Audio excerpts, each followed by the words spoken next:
Dragon est un film de chez DreamWorks.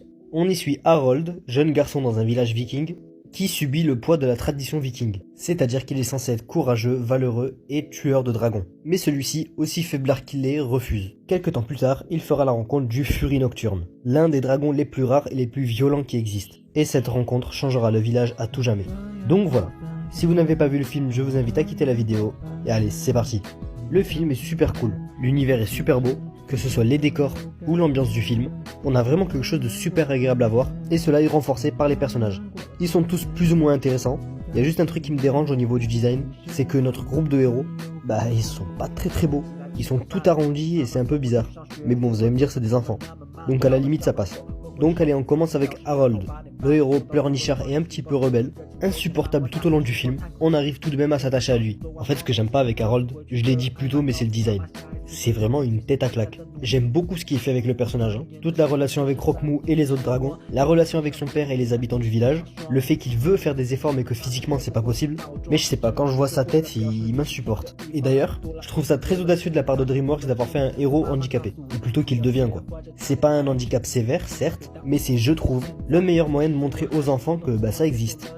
Bon, vous avez dû le voir à force, mais je déteste les trucs forcés. Si ce n'est pas utile au scénario, et que ça a été fait juste pour faire plaisir à telle communauté, ça m'énerve. Mais là franchement j'ai vraiment aimé la manière d'avoir fait ça.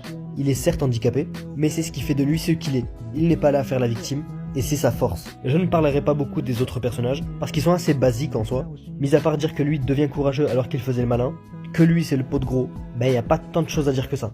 À la limite je dirais peut-être un mot sur Stoïque et Gueulefort. Pour l'un, l'archétype du père sévère, attaché aux traditions, il est le pilier sur quoi se reposent tous les habitants du village. Et je trouve vraiment ses réactions plutôt logiques. On est tous plus ou moins attachés à notre quotidien, et quand un élément sort de celui-ci, on ne comprend pas, on ne veut pas comprendre. Mais ce qui est cool, c'est qu'il finit quand même tant bien que mal à écouter son fils, et c'est vraiment un personnage super touchant. Et en ce qui concerne Gueulefort, c'est le meilleur personnage comique de Dragon, tout simplement. Super attachant, super drôle, je me demande qui n'aime pas Gueulefort. On en est à plus de 2 minutes 20 de vidéo, et je n'ai toujours pas parlé des dragons. Ils sont incroyables, tous stylisés, super cool, et qui n'a pas rêvé d'en avoir un dans sa jeunesse? Bon, peut-être pas celui-là quand même. Mais les dragons sont vraiment super beaux dans le film. Et bien évidemment, on va parler de Croque-Mou. Pas beaucoup parce qu'il n'y a pas tant de choses à dire que ça, mais c'est vraiment le plus beau dragon du film. Charismatique, puissant, et sa relation avec Harold est super intéressante. Le dragon surpuissant, qui ne peut pas vivre sans l'aide de son prédateur, qui plus est un prédateur super faible, puis l'attachement, en voyant que son prédateur ne cherche pas forcément à le tuer, et pour finir le parallèle entre Harold et Croque-Mou, les deux ont le même handicap, le manque de l'aileron pour l'un et la jambe pour l'autre. Et dans les deux cas, on nous montre l'acceptation du handicap, et c'est vraiment super cool.